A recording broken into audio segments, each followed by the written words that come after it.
आज की इस वीडियो में हम जानेंगे जैन तीर्थंकर भगवान महावीर के बारे में। जैन धर्म के 24वें तीर्थंकर भगवान महावीर का पहला नाम वर्धमान था। इनके पिता लिच्छवीराज सिद्धार्थ और उनकी माता का नाम त्रिशला था। इनका जन्म स्थान वैशाली का कुंड ग्राम और जन्म तिथि चैत सुदी त्रयोदशी थी।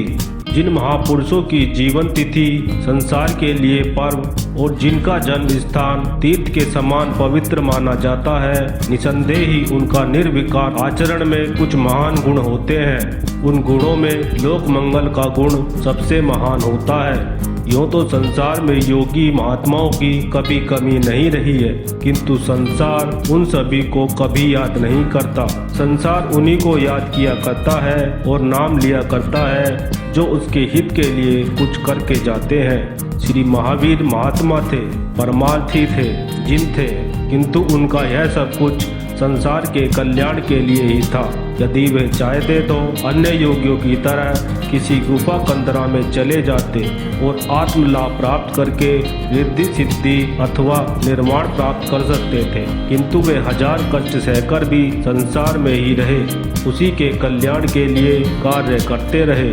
जन कल्याण की भावना से जन्मी हुई महावीर की सेवा भावना दिन प्रतिदिन बढ़ती गई और वे अपनी संकुचित सीमा से निकलकर संसार की विस्तृत परिधि में प्रवेश करने लगे।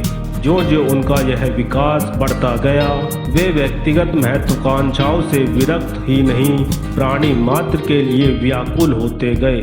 आखिर शीघ्र ही वह घड़ी आ गई जब उनकी सपूर्ण आत्मा ने लोक मंगल के लिए संन्यास लेने की ठान ली। महाराजा सिद्धार्थ को मंत्रियों ने न केवल सूचना ही दी बल्कि परामर्श भी दिया कि वे कुमार वर्धमान को साधु होने से रोकें। माता पिता ने राजकुमार को डांट फटकार से बदलता ना देखा तो उन्होंने उसकी विरक्ति भावना नष्ट करने के लिए विवाह कर दिया। अब पुत्र कर्तव्य के वशीभूत माता पिता की आज्ञा पालन स्वरूप जब उन्होंने विवाह करके एक उत्तरदायित्व ले ही लिया, तब उसे खींचतान के साथ निभाना कहाँ की बुद्धिमानी होती। अपनी इच्छा के विरुद्ध विवाह को यदि वे एक बोझ की तरह ढोते रहते, यह उसकी पत्नी के लिए घोर अत्याचार होता, जो विभोरता के साथ पति को सुखी करके स्वयं सुखी होने आई थी। राजकुमार वर्धमान ने अपने दाम्पत्य जीवन की एक आदर्श जीवन की तरह चलाया। राजन्य होने के बावजूद भी वे एक साधारण व्यक्ति की तरह गृहस्थी के छोटे मोटे कामों में रुचि लेते। सेवकों के होते हुए भी सारे काम अपने हाथ से करते। पत्नी की आत्मा की गहराई से इस सीमा तक प्यार किया कि उसकी मानवीय अनुराग श्रद्धा में बदल गया और उसका ममत्वपूर्ण सारा मोह वर्धमान की महानता में डूब गया। उनकी पत्नी राजकुमारी यशोदा ने स्पष्ट अनुभव कर लिया उसका पति परमात्मा का पूर्ण प्रतिबिंब है। वे केवल उसकी ही संपत्ति नहीं बल्कि संसार की विभूति है, जिसका की लाभ दुनिया की दुखी मानवता को मिलना ही चाहिए। कुछ ही समय में एक पुत्री रत्न के रूप में पति का प्रसाद पाकर यशोदा संतुष्ट हो गई और उसने पति की इच्छा अनुसार उन्हें संसार को सौंप देने की तैयारी कर ली।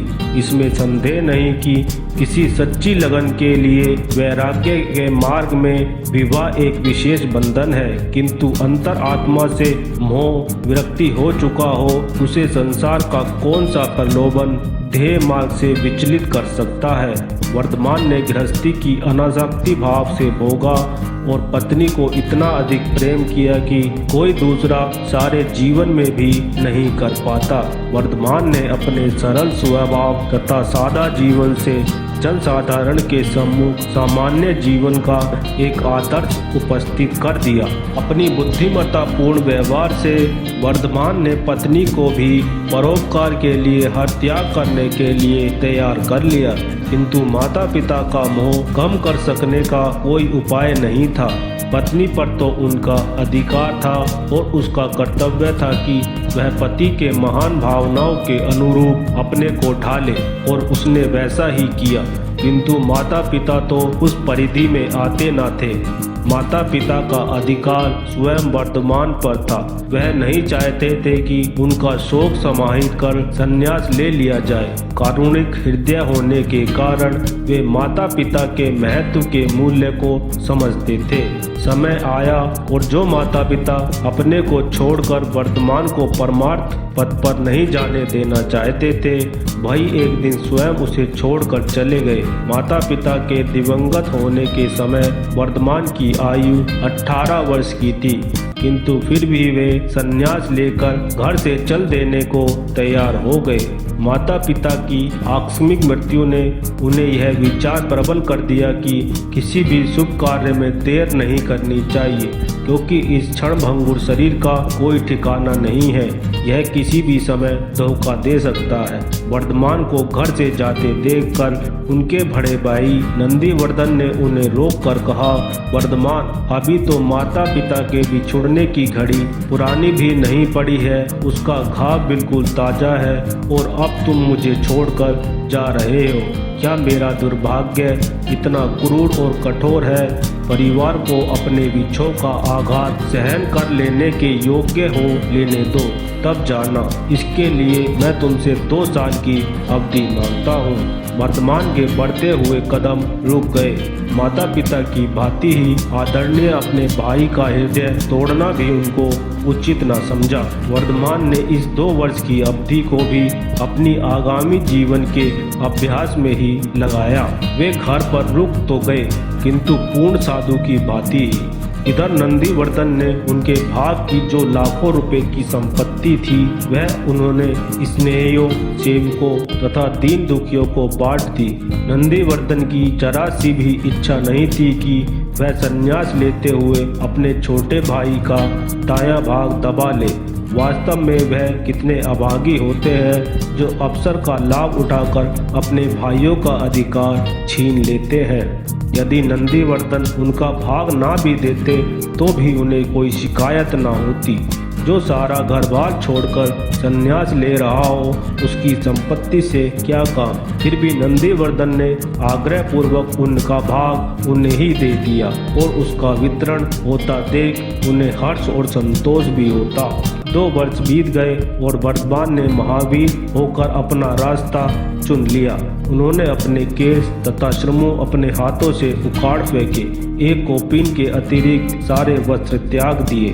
कुछ समय घूमने के बाद वर्धमान ने निश्चय किया कि अब वे किसी उपयुक्त स्थान पर जाकर समाधि का अभ्यास करेंगे, मौन धारण करेंगे और भिक्षा का अन्न हाथ पर रखकर ही खाएंगे। निदान वे इसी उद्देश्य से आस्तिक नामक ग्राम में पहुँचे, किंतु वहां उन्होंने देखा कि वहां जनता अंधविश्वासों में फंसी हुई है। भूत प्रेतों और देव दानवों में बहुत विश्वास करती है और धूर्त लोग इस आधार पर उसे मूर्ख बनाकर खूब ठगते हैं। आस्तिक की जनता की दुर्दशा और धूर्तों का दुर्वाचरण को देखकर उनकी आत्मा तड़प उठती। वे समाधि लगाना और मौन धारण करना तो भूल गए और उनकी जनता का अंधविश्वास दूर करने लगे तथा धूर्तों से उनकी रक्षा करनी प्रारंभ कर दी। इस काम के लिए वे वहां पर 4 महीने के लिए ठहरे और तब भी वहां से चले, जब जनता ने अंधविश्वासों को मूलेच्छा से त्याग कर दिया। आस्तिक से चलकर महावीर मोराक पहुंचे तो उन्हें पता चला कि वहां की जनता पूरी तरह से अनाचार के चक्र में फंसी हुई है। महावीर का समाधि साधना का कार्यक्रम पुनः रुक गया। तंत्र मंत्र का पाखंड दूर करने के लिए वहां भी 4 महीने तक रुकना पड़ा। अनंतर वे सुताम्बी और सुरभिपुर होते हुए नालंदा पहुंचे, जहां उनका परिचय मोखिल पुत्र गोसाल से हुआ। गोसाल उस समय के बहुत बड़े विद्वान एवं धन प्रवर्तकों में से एक थे, किंतु वर्धमान की त्याग और तपस्या, मानव कल्याण की भावना से वह इतने प्रभावित हुए कि उन्हें अपना गुरु मना लिया। महावीर का यह प्रभाव न उनकी किसी बड़ी तपस्या का था और न विद्या विभूति का, अपितु उनका यह प्रभाव उनकी ही उज्जवल आत्मा का था, जो हर समय विश्व कल्याण की कामना से विह्वल रहती थी। मनुष्य कोई साधना न करे, किसी तप में अपने को न जलाए, तब भी एक अकेली पर्याप्त विश्व भावना से उसकी वाणी तथा व्यक्तित्व में इतना तेज आ जाता है कि संपर्क में आया हुआ कोई भी बड़े से बड़ा व्यक्ति प्रभावित हुए बिना नहीं रहता है। अपने संन्यास्त जीवन में 12 वर्ष तक देश विदेश में घूमते रहे। कष्ट सहते सहते वह पूर्ण परमहंस पदवी के योगी हो गए। वे नंगे घूमते थे, बच्चे उन पर ईंट पत्थर चलाते थे, लोग ताली बजाते और पागल पागल कहते हुए शोर मचाते, किंतु वीतराग वर्धमान मौन मानस में डुबकी लगा के न सुनने के समान सहते और सत्य की खोज में लगे रहते। अब उन्होंने पानी, साधारण साग सब्जी का भी त्याग कर दिया। यदि पानी भी पीते तो गर्म पानी का ही प्रयोग किया करते थे।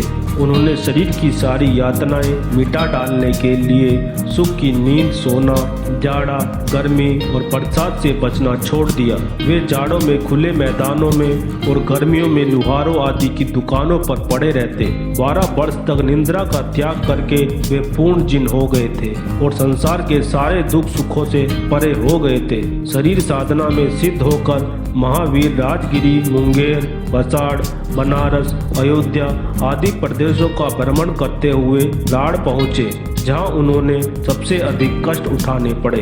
इस प्रकार अपनी अद्भुत असहनीय अवस्था में 12 साल तपने के बाद उन्हें वैशाख सुदी 10वीं को रिजु बालिका नदी के तट पर जामिया नामक ग्राम में केवल दर्शन अर्थात बोध प्राप्त हो गया। प्रकाश पाते ही उन्होंने सुख के साथ मार्ग की खोज कर ली और तब उन्होंने अपने मौन व्रत को उपदेशों के रूप में तोड़ दिया। उन्होंने सैकड़ों शास्त्रार्थों तथा असंख्य सभाओं द्वारा पाखंडियों तथा वंचकों को परास्त करके जनता को धार्मिक अत्याचारों से मुक्त कराया। लाखों शिष्य और प्रचारक बन गए। उनके शिष्यों में केवल जनसाधारण ही नहीं बल्कि बड़े बड़े राजा, राजकुमार, राजकुमारियां भी थी। ज्ञान तथा सत्य पथ की प्यासी जनता की भीड़ उनके पास जाती, उनके उपदेश सुनती तथा दीक्षा ग्रहण करने लगी, जिससे संपूर्ण देश में उनका यश फैल गया। अंग, काशी, श्रावस्ती तथा राजगृह आदि में राजाओं तथा राजवंशियों को दीक्षा देते और उपदेश करते हुए अपनी जन्मभूमि वैशाली में गए, जहां पर उन्होंने अपनी पत्नी, पुत्री तथा दामाद जमाली को भी धर्म की दीक्षा दी। इस प्रकार जब वे देश की धार्मिक कायाकल्प करके पावापुरी आए, तब कठोर तपस्या तथा व्यस्त कार्यक्रमों में उनका स्वास्थ्य समाप्त हो चुका था। वहां उन्होंने निरंतर उपदेश देते हुए और उपवास करते हुए दीपावली की रात को निर्वाण प्राप्त किया। भगवान महावीर ने सत्य के जिस मार्ग का उपदेश दिया था उसमें अहिंसा, सत्य, असत्य, अपरिग्रह तथा ब्रह्मचर्य का विशेष स्थान था। कहना ना होगा कि यह भारत के वैदिक धर्म का ही सार था। चूंकि महावीर ने इसे एक विशेष रूप में जैन धर्म के अंतर्गत प्रतिपादित किया, इसीलिए यह भिन्न धर्म जैसा माना जाने लगा। अन्यथा भारत के सारे बौद्ध, जैन तथा सनातन आदि सारे धर्म वैदिक धर्म की शाखाएं ही है।